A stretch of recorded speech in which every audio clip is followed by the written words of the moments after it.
पिशावर था कानपुर, बढ़ता इस्तिबदाद, बढ़ती मकबूलियत। 1921 और 1922 का जमाना मुल्क की सियासत और जंग आज़ादी की तारीख में एक नाजुक जमाना की हैसियत रखता है। ये वो दौर था जब कांग्रेस की एदम ताउन की तहरीक अपने सबाब पर पहुंची, फिर चोरी चोरा के हादसे के बाद वापस ले ली गई और इसके सबब कांग्रेस की सियासत अपने ही एक बहरान में मुब्तला हुई, जिसका नतीजा जल्द ही दो धड़ों में कांग्रेस की तकसीम के रूप में बरामद हुआ।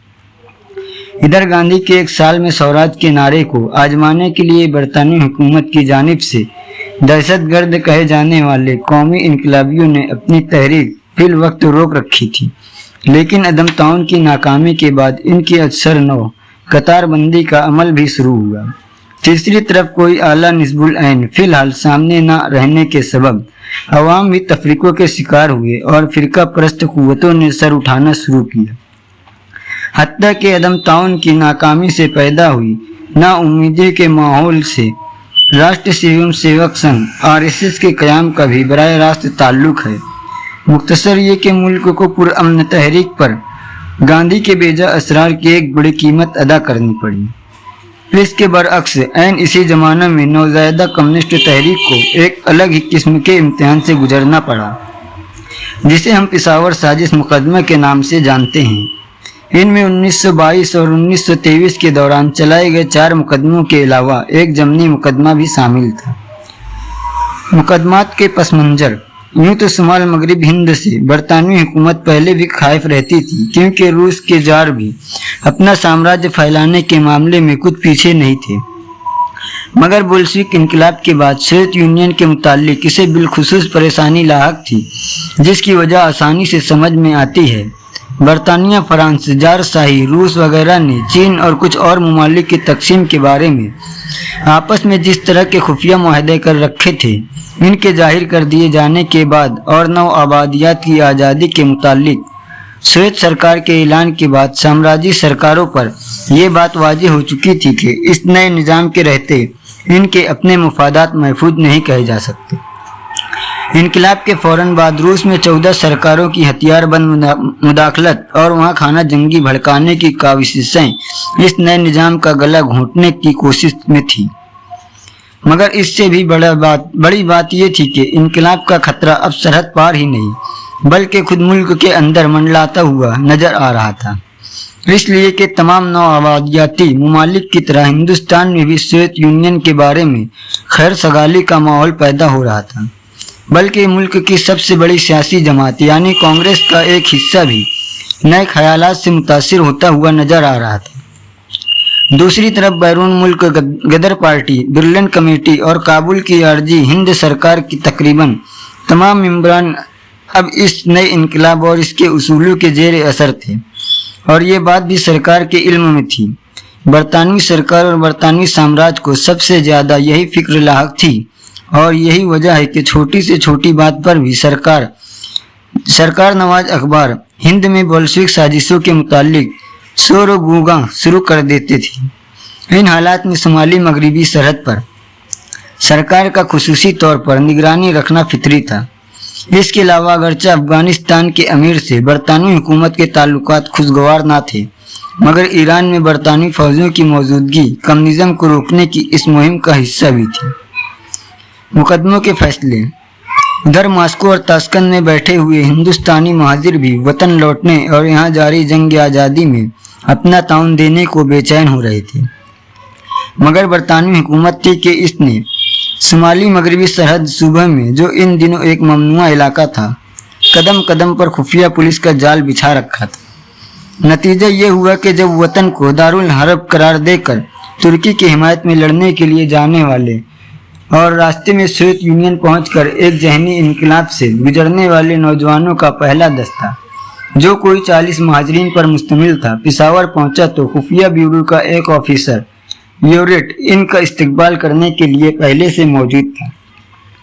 पिशावर का पहला मुकदमा JH और फ्रेजर की अदालत में चला और इसका फैसला 31 मई 2022 को सुनाया गया। दूसरे और तीसरे मुकदमे भी इसी अदालत में चले और इनके फैसले बिल तरतीब 27 अप्रैल और 18 मई 1923 को सुनाए गए।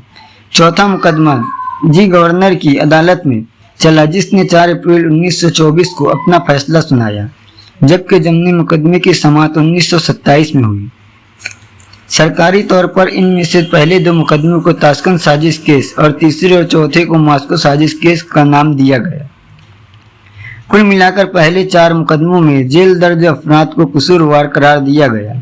मीर अब्दुल माजिद हबीब अहमद शाहजहांपुर यूपी, फिरोजुद्दीन मंसूर शेखुपुरा जो आगे चलकर पाकिस्तान की कम्युनिस्ट पार्टी के जनरल सेक्रेटरी बने, सुल्तान मोहम्मद लाहौर, अब्दुल कादिर सहराई हरीपुरा, मियाँ अकबर शाह नौशेरा दरवेशी, मोहम्मद अकबर उर्फ अकबर कुरैशी उर्फ अकबर खां पहले 3 मुकदमों में मुलव्विस, बहादुर मोहम्मद अकबर का बावर्ची, मोहम्मद हसन बलूचिस्तान, गुलाम महबूब रफीक अहमद भोपाल, इन तमाम अफराद को 1 साल से लेकर 7 साल तक बामशक्कत कैद की सजा सुनाई गई। इसके अलावा 3 अफराद को 3-3 माह तक कैद तन्हाई में रखा गया।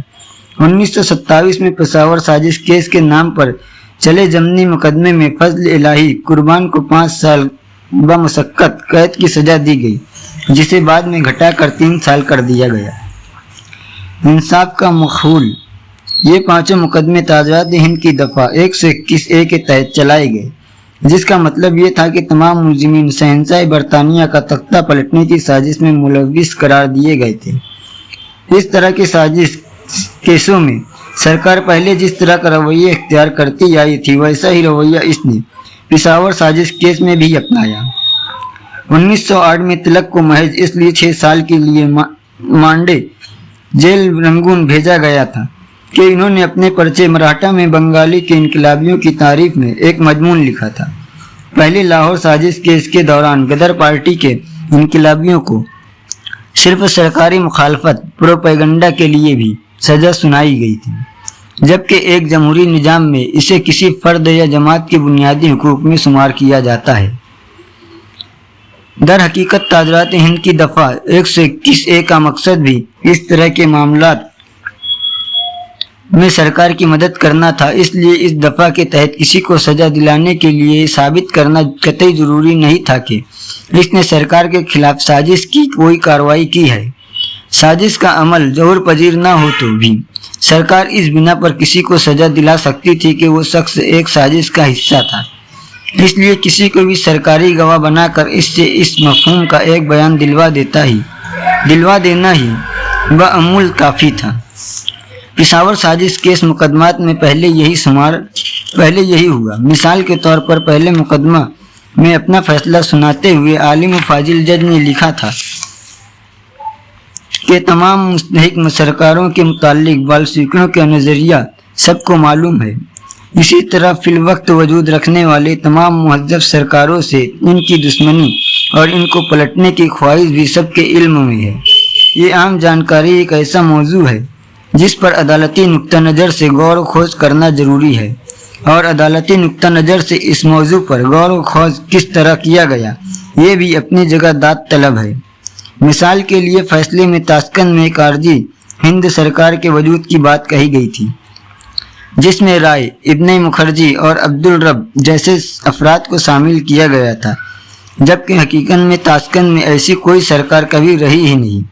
और दूसरी तरफ काबुल में राजा महेंद्र प्रताप, मौलवी बरकतुल्ला और मौलवी अब्दुल्ला सिंधी की क़यादत वाली आरजी सरकार पेशावर केस से काफ़ी पहले ही तोड़ी जा चुकी थी। इस तरह अदालत के फैसले में महज 2 सरकारी गवाहों के बयान की बुनियाद पर हिंदुस्तान पर बोल्शेविक हमला का हवा खड़ा किया गया था, जिसे गांधी और दूसरी कौमी रहनुमाओं समेत बहुत सारे हलकों ने मानने से इनकार कर दिया था। चौथे पेशावर मुकदमे में जिसका फैसला 14 अप्रैल 1924 को सुनाया गया था, मोहम्मद शफीक को भी 3 साल कैद बामुशक्कत की सजा ऐन इसी बुनियाद पर दी गई थी। वो ताशकंद में रची गई साजिश के सरगर्म मेंबर थे। ये साबित करने की कतई कोई ज़रूरत नहीं समझी गई कि इन्होंने साजिश के किस अमल में शिरकत की थी। इस मुकदमे में इंसाफ का मजाक इस तरह से भी उड़ाया गया कि मुलजिमीन को जो सजाएं दी गई वो फैसले के रोज से ही नाफिज की गई, और जो मुद्दतें वो फैसले से पहले जेलों में गुजार चुके थे इनको मुनहा नहीं किया गया। कानपुर साजिश मुकदमा एक दौरान खुद पेशावर में और मुल्क के दूसरे शहरों में भी छोटे छोटे कम्युनिस्ट ग्रुप कायम हो रहे थे और रफ्ता रफ्ता इनके बीच ताल्लुकात भी कायम हो रहे थे। मुंबई में श्रीपद अमृत डांगे, मद्रास में सिंगावेरू चटियार, कलकत्ता में मुजफ्फर अहमद और लाहौर में गुलाम हुसैन सरगर्म अमल थे। कानपुर में शौकत उस्मानी ने भी एक छोटा सा ग्रुप कायम कर लिया था। इतना ही नहीं, कम्युनिस्ट इंटरनेशनल से भी तकरीबन इन सारे ग्रुपों के ताल्लुकात कायम हो चुके थे और मुल्क में ममनूआ पर्चे जैसे अखबार वानगार्ड की कॉपियां खुफिया तौर पर आने लगी थी। जाहिर है कि पेशावर के मुकदमात के सहारे सरकार ने जिस चिंगारी को बुझाने की कोशिश की थी वो न सिर्फ सुलग रही थी बल्कि इसके एक शोले में तब्दील होने के इम्कानात भी दिखाई देने लगे थे। अब सरकार की नज़रों में कम्युनिस्ट तहरीक पर एक और हमला अजहद जरूरी हो गया था और ये हमला कानपुर साजिश मुकदमे के रूप में किया गया। सरकार ने जिन कम्युनिस्टों को इस मुकदमे में मुलव्विस किया, इनकी गिरफ्तारी का सिलसिला मई 1922 में ही शुरू हो चुका था। हालांकि ये मुकदमा 17 मार्च 1924 को शुरू हुआ। सरकार की घबराहट तब अपने उरूज पर जा पहुंची जब मद्रास में 1922 में हिंदुस्तान का पहला यौम मई मनाया गया और चटियार ने वहां लाल परचम बुलंद किया। इतना ही नहीं, इस रोज वहां से उन्होंने लेबर किसान पार्टी ऑफ हिंदुस्तान का मैनिफेस्टो भी शाये किया। कम्युनिस्ट पार्टी के गैर कानूनी करार दिए जाने के सबब इस तरह की पार्टियों का कयाम अजहद जरूरी हो गया था, मगर ये एक अलग मजमून का मौजू है। सरकारी बदहवासी का पता इस अम्र से भी चलता है कि 11 मई 1923 को शौकत उस्मानी को कानपुर में पेशावर साजिश केस में एक वारंट की बिना पर गिरफ्तार किया गया। इस तरह 17 मई को कलकत्ता में मुजफ्फर अहमद और इसी के आसपास लाहौर में गुलाम हुसैन को गिरफ्तार किया गया। ताहम इस वक्त तक सरकार ये तय नहीं कर पाई थी कि इन लोगों को पेशावर मुकदमे में मुलव्विस करे या इन पर कोई नया मुकदमा चलाए। इसके अलावा जब सरकार ने अपने कानूनी मुशीर से इस बारे में मशवरा मांगा तो इसे बताया गया कि सरकार के पास सबूत के नाम पर जो कुछ था इसकी बिना पर कलकत्ता, बम्बई या मद्रास में दफा 121A के तहत कोई मुकदमा चलाना इन मुकदमात पर जवेरी की मौजूदगी के सबब कतई बेसूद होगा। इसलिए कानूनी मुशीर ने सरकार को 1818 के रेगुलेशन का सहारा लेने के लिए यानी मुजरिमीन के मुकदमा चलाए बगैर नजरबंद रखने की राय दी। लिहाजा सरकार ने मज़कूरा बाला 3 अफराद को तब तक नजरबंद रखा जब तक इसकी दानिश में साजिश के काबिल एतबार सबूत नहीं गढ़ लिए गए। दूसरी तरफ कानपुर में मुकदमा चलाने का फैसला ऐन इसीलिए लिया गया कि वहाँ जवेरी की मौजूदगी का कोई खतरा नहीं था। इसी दौरान दिसंबर 1923 में नलिनी गुप्ता को और मार्च 1924 में डांगे को गिरफ्तार किया जा चुका था। मार्च में मद्रास में चटियार को भी गिरफ्तार किया गया, मगर सेहत के खराब होने के सबब इनको जमानत पर रिहा कर दिया गया। बिला आखिर जब कानपुर साजिश मुकदमा शुरू हुआ तो इसमें M.N. राय समेत 8 मारूफ बेल्शिक मुलजिम बनाए गए थे। ये थे राय, मुजफ्फर अहमद, शौकत उस्मानी, डांगे, गुलाम हुसैन, नलिनी गुप्ता, M. सिंगारू, विलियम चटियार और रामचंद्र लाल शर्मा। इनमें से राय तब जर्मनी में थे और शर्मा पांडिचेरी में, जो इन दिनों फ्रांस के इक़्तिदार और बरतानवी कानून के दायरे से बाहर था। इसी दौरान गुलाम हुसैन ने सरकार को एक तहरीरी बयान देना कबूल कर लिया और इनको कभी कानपुर नहीं लाया गया।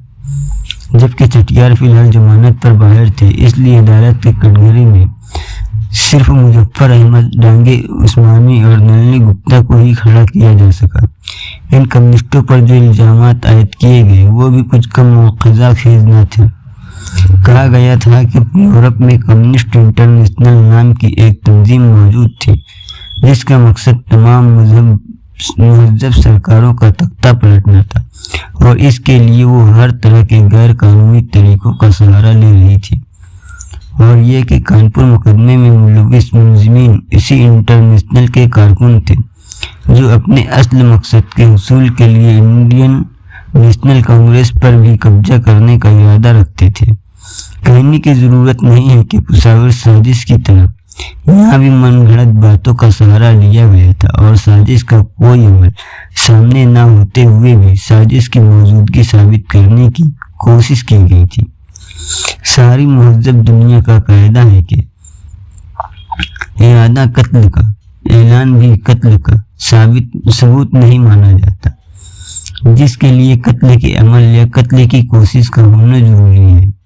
मगर पेशावर हो या कानपुर, सरकार ने ना तो साजिश के किसी अमल का हवाला दिया और न अदालत की जानिब से ऐसी कोई मिसाल तलब की गई। इसके अलावा मुकदमा को कलकत्ता या मुंबई की किसी अदालत में मुंतकिल करने की गुजारिश भी ठुकरा दी गई, जिसकी वजह बआसानी समझ में आती है।